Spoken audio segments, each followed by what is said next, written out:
السلام علیکم ورحمۃ اللہ وبرکاتہ نحمدہ ونصلی علی رسولہ الکریم اما بعد فاعوذ باللہ من الشیطان الرجیم بسم اللہ الرحمن الرحیم رب زدنی علما رب اشرح لی صدری ویسر لی امری واحلل عقدۃ من لسانی یفقهوا قولی اللہم صلی علی محمد وعلی آلہ واصحابہ وبارک وسلم وصلی علیہ۔ پیچھے ہم ماشاءاللہ سبحان اللہ اللہ کے فضل سے سورۃ بقرہ کی آیات رمضان کے متعلق جو تھی وہ ہم نے پڑھی،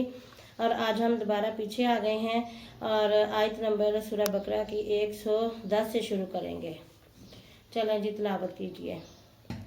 اعوذ باللہ من الشیطان الرجیم بسم اللہ الرحمن الرحیم وَأَقِيمُوا الصَّلَاةَ وَآتُوا الزَّكَاةَ وَمَا تُقَدِّمُوا لِأَنفُسِكُم مِّنْ خَيْرٍ تَجِدُوهُ عِندَ اللَّهِ إِنَّ اللَّهَ بِمَا تَعْمَلُونَ بَصِيرٌ وَقَالُوا لَن يَدْخُلَ الْجَنَّةَ إِلَّا مَنْ كَانَ هُودًا أَوْ نَصَارَىٰ تِلْكَ أَمَانِيُّهُمْ قُلْ هَاتُوا بُرْهَانَكُمْ إِن كُنتُمْ صَادِقِينَ بَلَىٰ مَنْ أَسْلَمَ وَجْهَهُ لِلَّهِ وَهُوَ مُحْسِنٌ فَلَهُ أَجْرُهُ عِندَ رَبِّهِ وَلَا خَوْفٌ عَلَيْهِمْ وَلَا هُمْ يَحْزَنُونَ صدق اللہ العظیم۔ ماشاءاللہ جزاک اللہ۔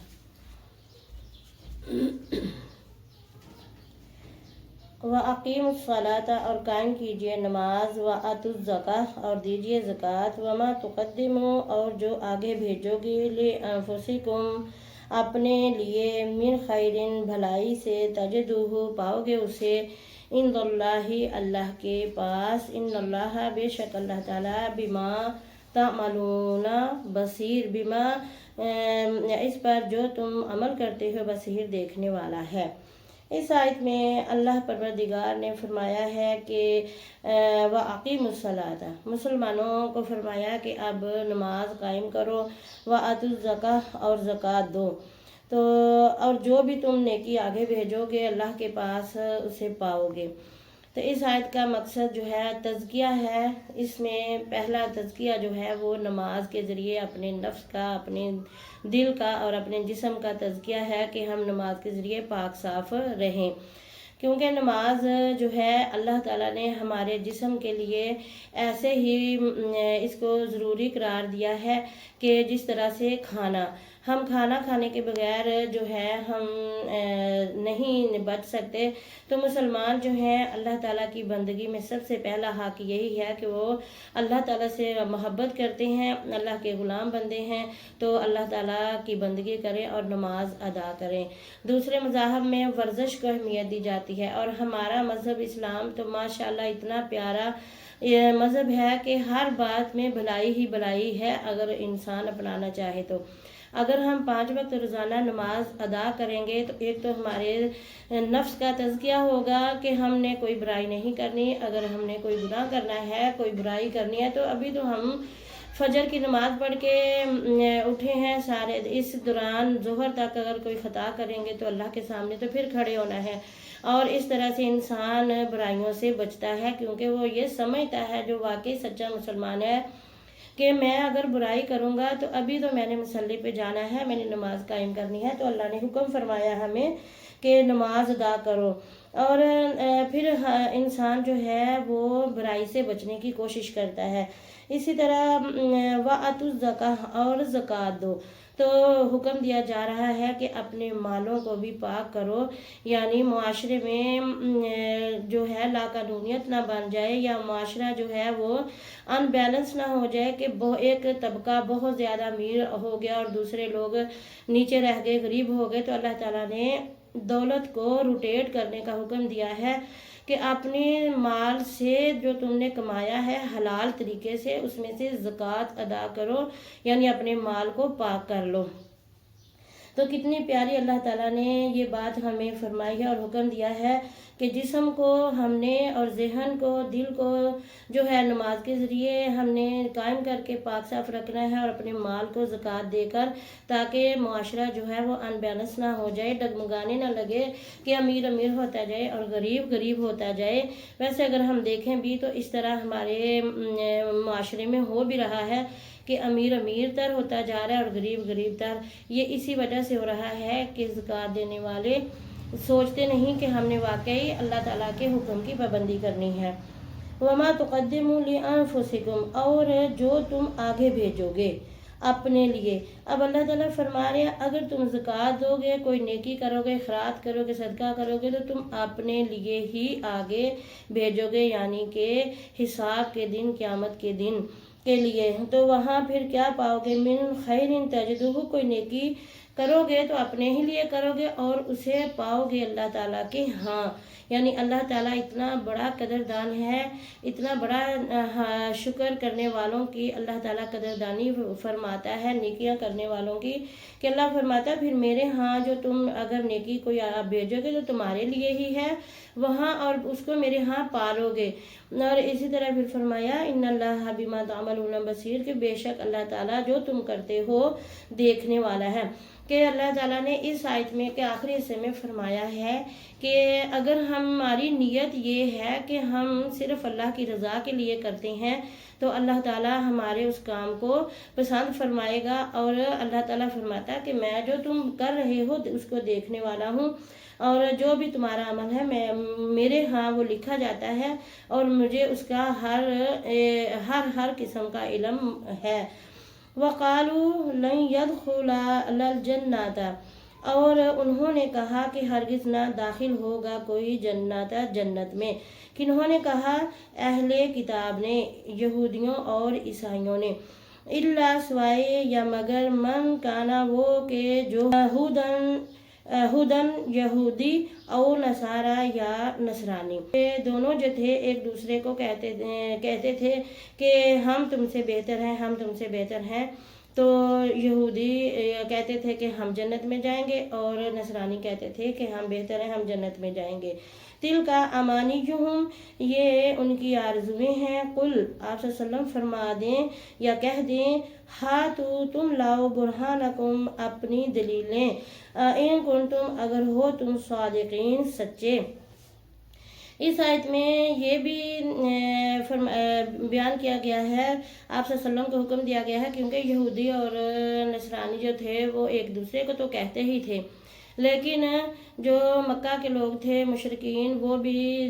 جو ہیں اس بات کا اقرار نہیں کر رہے تھے آپ صلی اللہ علیہ وسلم کی رسالت کا، اور یہودی اور عیسائی تو بنعوذ باللہ آپ صلی اللہ علیہ وسلم کے کہتے تھے کہ یہ صابی ہیں، یعنی کہ بے دین ہو گئے ہیں۔ تو لا حول ولا قوت الا باللہ العلی العظیم، وہ آپ صلی اللہ علیہ وسلم پر اس طرح کی باتیں کرتے تھے۔ تو اللہ تعالیٰ نے بھی فرمایا کہ یہ ان کی اپنے دلوں کی جو ہیں یہ آرزویں ہیں، جھوٹی ان کی خواہشیں ہیں۔ آپ ان سے کہہ دو کہ تمہارے پاس کوئی دلیل ہے؟ اللہ تعالیٰ کی طرف سے تمہیں کوئی پروانہ لکھ دیا گیا ہے، تمہیں کوئی سند دے دی گئی ہے، تو لاؤ پھر دکھاؤ اگر تم سچے ہو اس بات میں۔ تو اس طرح سے آج ہمارے بھی درمیان اتنے مسلک بن گئے ہیں، اتنے جو ہیں وہ فرقے بن گئے ہیں کہ ہر فرقہ کہتا ہے کہ میں اس سے بہتر ہوں۔ تو ہمیں بھی اس بات پہ غور کرنی ہے، سوچنا ہے، اور ہم نے دیکھنا ہے کہ فرقوں میں بٹ کر انسان جو ہے وہ کمزور ہو جاتا ہے۔ ہمارے لیے تو ہمارے نبی پاک صلی اللہ علیہ وسلم کی سنت، قرآن مجید اور سنت اور سیرت آپ صلی اللہ علیہ وسلم کی اور احادیث جو ہیں یہی ہمارے لیے بہترین نمونہ ہیں، اور ہم نے ایک امت بن کر ابھرنا ہے، اور تمام فرقوں سے بالا تر ہو کے۔ ہم اگر فرقوں میں بٹے رہے تو مسلمانوں کی جو مضبوطی ہے وہ کمزور سے کمزور ہوتی جائے گی، اور اس کا فائدہ کن کو ہوگا؟ کفار کو ہوگا۔ اس لیے ہم نے فرقوں میں نہیں بٹنا، ہم نے اس قرآن کو اور آپ صلی اللہ علیہ وسلم کی سیرت کو، سنت کو اور احادیث مبارکہ کو دیکھ کر اپنی زندگی کو گزارنا ہے اور اس پہ عمل کرنا ہے۔ اور اللہ تعالیٰ نے فرمایا کہ یہ جو اس طرح سے کرتے ہیں ان کے پاس کوئی دلیل ہے؟ تو اس طرح آج ہمیں بھی اس بات پہ سوچنا ہے کہ ہر فرقہ دوسرے کو برا کیوں کہہ رہا ہے، تو اس بات سے باہر نکلنا ہے۔ صرف یہ صراط مستقیم ہے، یہ قرآن مجید صراط مستقیم ہے، اور نبی پاک صلی اللہ علیہ وسلم کی احادیث مبارکہ اور آپ صلی اللہ علیہ وسلم کی سنت اور آپ صلی اللہ علیہ وسلم کی سیرت یعنی زندگی پاک کا عملی نمونہ آپ صلی اللہ علیہ وسلم ہے، تو اس کو اگر ہم پکڑیں گے اور ان پہ عمل کریں گے تو انشاءاللہ ہم ایک امت مسلمہ بن کر ابھریں گے۔ تو اس پر ہمیں سوچنے کی ضرورت ہے۔ کیوں نہیں من جو کوئی اسلامہ جس کسی نے جھکا لیا یا جو کوئی متی ہو گیا وجہ ہو اور چہرہ اپنا اس نے کر لیا للہ اللہ کے لیے، وہ ہوا اور وہ محسن نیکوکار بھی ہو فلاح ہو تو اس کے لیے اجر ہے اس کا عند ربہ اس کے رب کے پاس، اس کے پروردگار کے پاس، ولا خوف علیہم اور نہ خوف ہوگا ان پر، ولا ہم اور نہ وہ یحزنون غمگین ہوں گے۔ اس آیت میں اللہ تعالیٰ نے فرما دیا ہے کہ کیوں نہیں جس کسی نے بھی اللہ کے خاطر اپنا چہرہ جو ہے جھکا لیا یعنی اللہ کے سامنے اپنے آپ کو سرنگوں کر دیا، اللہ کے متی ہو گیا، اللہ کا فرما بردار ہو گیا، اور پھر وہ اوپر سے نیکوکار بھی ہے یعنی حضرت محمد مصطفیٰ صلی اللہ علیہ وسلم کی سنت پر عمل کرنے والا ہے۔ پہلے نمبر پہ اللہ پر ایمان لانا، اور پھر دوسرے نمبر پہ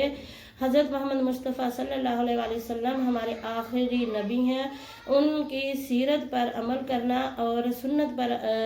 چلنا عمل کرنا جو ہے وہ پھر نیکوکار لوگوں کا ہی کام ہے۔ اور نیکوکار جو ہے اللہ تعالیٰ نے فرمایا ان نیک اور احسان کرنے والے لوگوں کے لیے کیا ہے، ان کے رب کے پاس، ان کے پروردگار کے پاس اجر ہے اس کا یعنی بدلہ ہے، ثواب ہے، اور وہ نہ تو خوف ان پر کوئی طاری ہوگا اور نہ ہی وہ غمگین ہوں گے یعنی کہ وہ غمزدہ بھی نہیں ہوں گے، نہ ہی دنیا میں رہتے ہوئے ان پر کوئی خوف کوئی ڈر ہوگا کہ ہائے ہم کیا کریں، یعنی ہر وقت انسان جو ہے پریشان رہتا ہے، اور کوئی رزق کے لیے کوئی صحت کے لیے کوئی، تو وہ پھر ایسے جو نیکوکار انسان ہوتے ہیں ان کو تمام دنیاوی پریشانیاں جو ہیں وہ بھی نہیں ڈگمگانے دیتی، اور آخرت اور جو نیکوکار ہے ان پہ انہیں کوئی غم نہیں ہوگا، یعنی وہ دنیا میں بھی دنیاوی تکالیف پریشانیوں سے نہیں ڈریں گے، اور آخرت کے لیے بھی جب وہ اپنے پروردگار کے سامنے جھکے ہوئے ہیں، اپنے پروردگار کا حکم مانتے ہیں، تو اللہ تعالیٰ نے انہیں بشارت دی ہے کہ ان کو پھر قیامت میں بھی میں اپنی رحمت میں رکھوں گا، اور انہیں کوئی غم نہیں ہوگا، کوئی خوف نہیں ہوگا۔ تو ہمیں کوشش کرتے رہنا چاہیے۔ اللہ تعالیٰ ہمیں رمضان المبارک ہے، اس میں ہمیں نیکیاں بڑھ چڑھ کرنے کی توفیق عطا فرمائے، اور زکوٰۃ دینے کی توفیق عطا فرمائے، صدقہ اور خیرات کرنے کی توفیق عطا فرمائے۔ صدق اللہ العظیم، صدق رسولہ الکریم۔ اللہم نشہد ان لا الہ الا انت استغفرک و اتوب الیک۔ سبحانک اللہم نشہد ان لا الہ الا انت استغفرک و اتوب الیک۔ صلی اللہ تعالی علی خیر خلق سیدنا محمد وعلی آلہ واصحابہ وسلم تسلیما کثیرا کثیرا۔